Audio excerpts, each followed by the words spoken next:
The London Bullion Market Association set gold prices for centuries. Twice a day, 5 bankers in a wood-paneled room fixed the number the world would use. They called it the London Gold Fix. In February 2025, Ibrahim Traoré landed at Heathrow. His convoy carried 100 tons of African gold. British officials waved it through as a routine state visit. It was not. LBMA Chairman Sir James Worthington had summoned African leaders to a partnership conference. The offer was simple on paper. London would certify African gold. In return, all African gold would trade through London with a 15% cut. The trap was continuity. The goal was control. 3 days earlier, Traoré met quietly with Ghana, South Africa, Mali, Tanzania, and the DRC. Together, they produced almost half the world's gold. They agreed to act as one. 2 years of files, testimony, and analysis were ready. At the conference, Worthington spoke first. Polite tone, old portraits on the walls, the same script as always. Traoré stood and asked a single question. What is the price of gold right now, and how do you know it is correct? Worthington cited the morning fix. He called the process market discovery. Traoré called it price dictatorship. Then he showed proof. Emails from 5 fixing banks detailed coordinated trades. Pushed to $1,200 before the fix. Spiked to $1,400 at 3 p.m. Suppressed price when African shipments arrive. The room stirred. Worthington said the messages were old. Reforms had come. New emails appeared on the screen. Same game, new dates. A line stood out. Protocol 7. It meant systematic suppression of African sales by 5 to 7%. Delegates rose in anger. Traoré signaled his team. Crates rolled in. Inside were bars stamped 99.99% pure. Labs in Beijing, Moscow, Delhi, and Cairo had confirmed the purity. London had rejected the bars. Why? Because acknowledging pure African gold would shatter London's status. Central banks would prefer African bars. Old inventories would lose favor. Traoré proposed a test. Live. He held an ultrasonic tool that could detect tungsten cores. Worthington stalled. Andrew Bailey, governor of the Bank of England, intervened. Authorize the test, he said. If there is nothing to hide, there is nothing to fear. They descended to the vaults. Older sections were sealed. Bailey ordered them open. Bars from the colonial era filled the rooms. Tests showed tungsten cores in many of them. The tally was brutal. Of 5,134 tons on paper, only 2,892 tons were real. 44% were fake. Markets convulsed. Gold surged to $5,000 an ounce. The pound fell. Trading halted. The public watched in shock.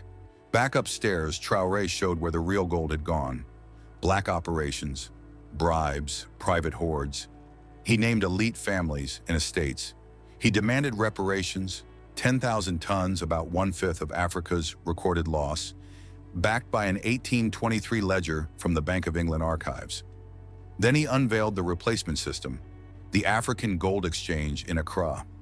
Built in secret over 2 years, quantum secured vaults, open testing, full provenance on a public ledger. Nelson Dlamini announced an immediate halt to sales through London.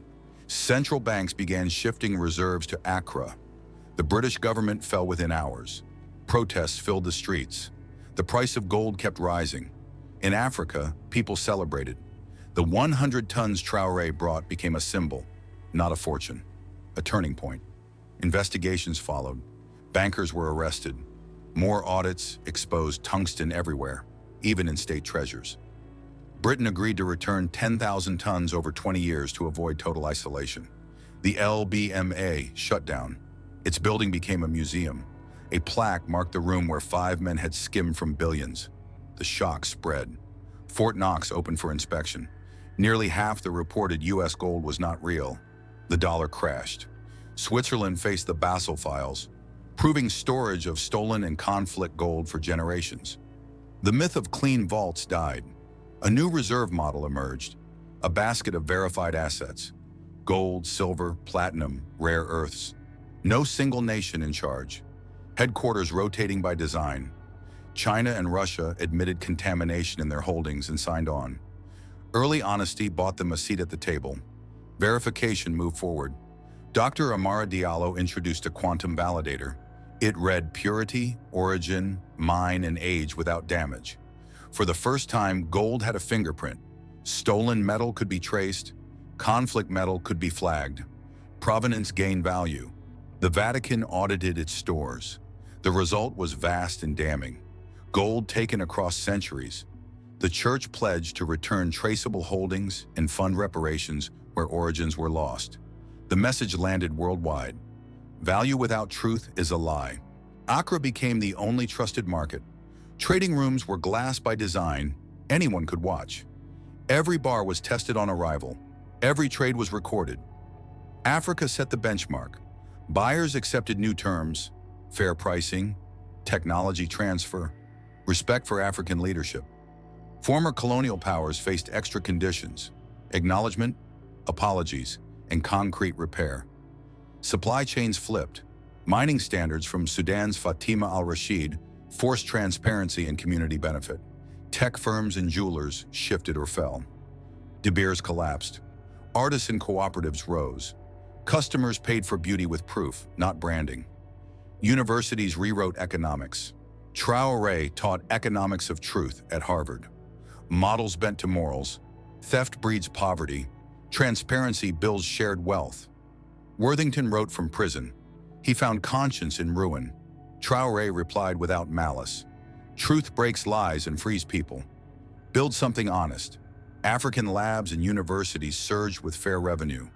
Quantum computing in Lagos, fusion work in Cairo, AI in Cape Town. Diallo's tool matured into a general truth validator. Counterfeit drugs, fake art, forged papers, tainted parts. Exposed. China pivoted to equal partnership. Russia opened vaults and returned looted art. Museums worldwide faced returns. The British Museum, the Louvre, the Met, forced to send home what never belonged to them. Along with art came archives and notes. Knowledge flowed back. New research bloomed at the source. The environment gained from the price reset. High gold prices funded clean methods. Some nations collateralized unmined, verified deposits, and left the metal underground. Forests became balance sheets. Conservation beat extraction. Insurance rebuilt around verified supply chains. The art market shrank as fakes fell. Fashion moved to slow, proven materials. Food fraud collapsed. African agriculture, with traceable lines and traditional methods, led. People ate better, wasted less. Olympic medals were recast in verified gold.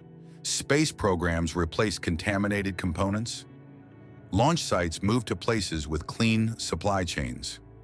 Crypto slid as the pitch of digital gold rang hollow against transparent metal.